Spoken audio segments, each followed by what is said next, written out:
Merhabalar, Ev Lezzetleri kanalına hoş geldiniz. Bugün sizlerle zeytinyağlı yaprak sarma tarifi paylaşacağım. Bugün ben biraz çok yapacağım çünkü yakında oğlumun doğum gününü yapmayı planlıyoruz. Onun için ölçülerim biraz fazla. Siz bunu daha az yapabilirsiniz. Yarı yarıya ölçüleri indirebilirsiniz. Ben şimdi yapacağım yaprak için yeterli miktarda iç hazırlayacağım. İlk olarak hafif olarak ısıttığım tencereme 2 su bardağı sıvı yağ ekliyorum. Dolmalarınızda her zaman iç yağını bol tutun. Mutlaka. Ve soğanını özellikle bol tutun. İkisi bol olduğu zaman lezzetsiz olması pek mümkün değil. Yağım biraz ısındıktan sonra üzerine bir paket, bu 25 gramlık bir paketlerden dolmalık fıstık ilave ediyorum. Dolmalık fıstık sevmiyorsanız ilave etmeyebilirsiniz. Ben de zaten hani olur ya belki sevmeyen olur yiyenlerin içinde diye az kullanacağım. Normalde aslında bu yapacağım hiç daha fazlasını kaldırır. Şöyle bir sıcağa aldırıyorum. Çok fazla rengini çevirmiyorum çünkü şimdi soğan, pirinç bir sürü kavurma işlemi yapacağız. Ve o sırada bunların rengi yine dönmeye devam edecek. Şimdi üzerine 1,5 kilo böyle ince ince doğramış olduğum, minik minik doğradığım kuru soğanım var. Kesinlikle rende yapmayın. Çok fazla suyunu çıkartacak kadar robotunuzdan geçirmeyin. Robot kullansanız bile. Çünkü soğan suyunu bırakır da o şekilde kavurursanız dolmanızın içine bayağı buruk bir acılık bırakacaktır. Lezzetten çok. O yüzden mutlaka doğramayı tercih edin dolmalarda soğan. Ara ara karıştırarak kuru soğanlarımı güzelce kavurdum. Ortalama bir 8-10 dakikadır kavruluyor. Tam saat tutmadım ama görüyorsunuz neredeyse yarı yarıya indi. Çok güzel bir koku oluştu. Ve tamamen dirilikleri kayboldu. Rengi de dönmeye başladı. Görüyorsunuz içinde fıstıkların da rengi dönmeye devam ediyor. Şimdi içerisine ben 1,5 kilo kuru soğan için 750 gram pirinç güzelce yıkadım. Bir yarım saat kadar ısladım. İyice süzdürdüm. Ekleyeceğim. Kavrulmaya devam ederken içine 1 yemek kaşığı dolusu biber salçası ilave ediyorum. Hafif bir acılık vermesi ve güzel bir renk katması için. İlave etmeyebilirsiniz. Yerine pul biber de kullanabilirsiniz. Salçamı da güzelce karıştırıp kavurduktan sonra sırasıyla baharatlarımı atmaya başlıyorum. Baharatlar tamamen damak tadınıza göre değişebilir. Ben kendi yaptığımı göstereyim. Bu ölçü için 2 çay kaşığı kimyonu kullanacağım. 3 çay kaşığı kırmızı toz biber kullanacağım. Dolu dolu kullanıyorum ama baharatlarımı. Şöyle 1 tatlı kaşığı yeni bahar kullanacağım. Şöyle 2 tatlı kaşığı bol sumak kullanıyorum ekşilik vermesi için. Gerçekten çok yakışıyor. Şurada 2,5 yemek kaşığı kuş üzümüm var. İsterseniz ilave etmeyebilirsiniz. Ben güzelce yıkadım ve az bir miktar ilave ediyorum içine.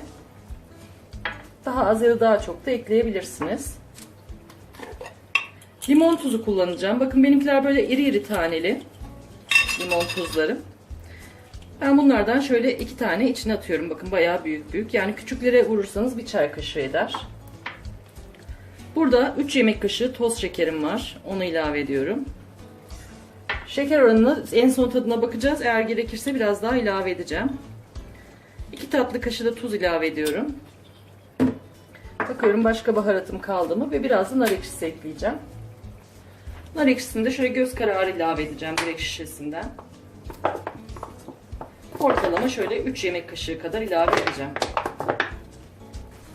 Her şeyimizi güzelce harmanladım. Bu aşamada tadına baktım kenarından küçük bir kaşıkla. Şekeri biraz az gelmişti. 1 yemek kaşığı daha toz şeker ilave ettim.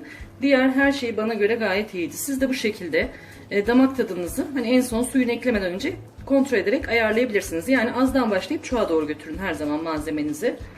Daha garanti olur. Şimdi üzerine ben 1 su bardağı sıcak su ilave ediyorum. Şöyle hafif dibe inmesini sağlıyorum. Çok fazla eklemeyeceğim. Yarı pişmiş olacak çünkü içimiz. Yapraklarım da çok ince bu arada. Çok çabuk piştiği için bu şekilde yarı pişmiş yapıyorum ama eğer yapraklarınız sertse geç pişiyorsa siz suyunu biraz daha az koyabilirsiniz ya da hiç koymayabilirsiniz. Direkt yaprağın içinde pişmesini sağlayabilirsiniz. Şimdi kapağını kapatacağım. Kısık ateşte kendi kendine bu koyduğumuz suyu ve tamamen bütün baharatı, lezzeti pirincin çekmesini bekleyeceğim. Ortalama 5 dakika kadar falan kısık ateşte bekleyecek. Daha sonra da ocaktan alacağım ve bir yarım saat kadar güzelce kapağını yarım aralayacağım. Soğuması için bekleyeceğim. Birazcık soğuyup dinlendikten sonra sarmaya başlayacağız.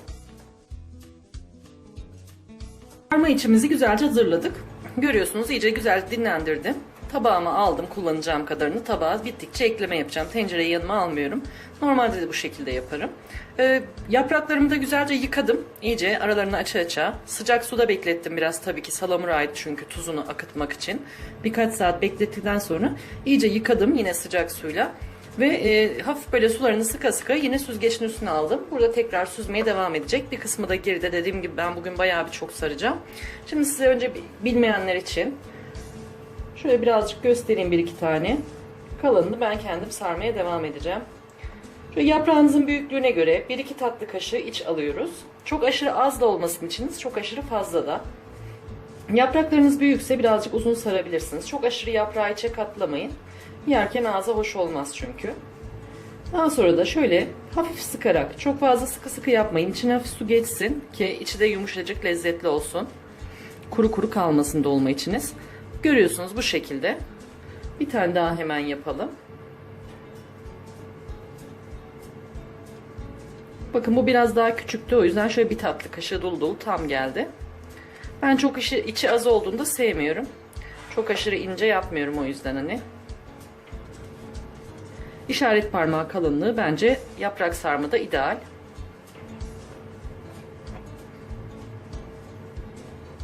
Şöyle görüyorsunuz. Şimdi bu şekilde hepsini saracağım, biriktireceğim ve sonra tenceremize dizeceğiz.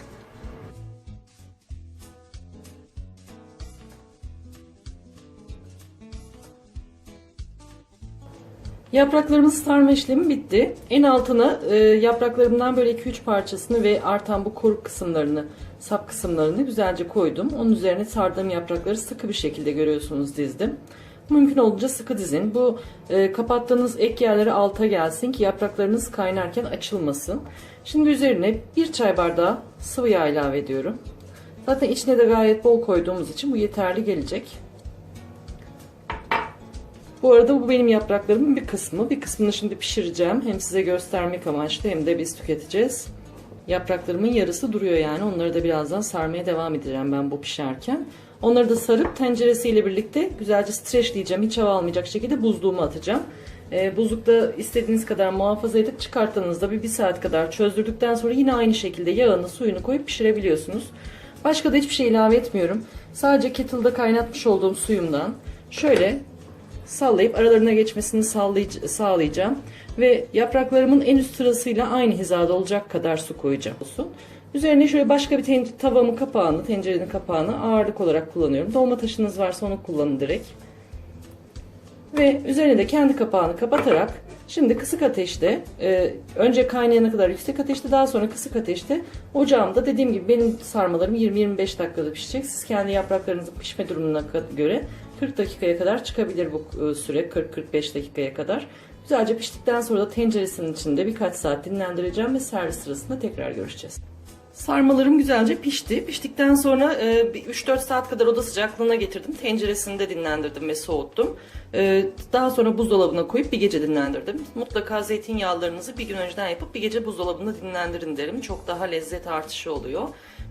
Dinlendirmek için buzdolabına almadan önce ben üzerine bir yarım limon sıktım. Sadece komplesine yarım limon. Biz hafif biraz daha ekşi seviyoruz ama sıkmaya da bilirsiniz. Gayet içinin lezzeti yerindeydi çünkü. Şimdi bunu servis tabağıma alacağım. Yaprak sarmalarımızı servis tabağına aldım. Limon dilimleri ve maydanozla süslemeyi tercih ettim.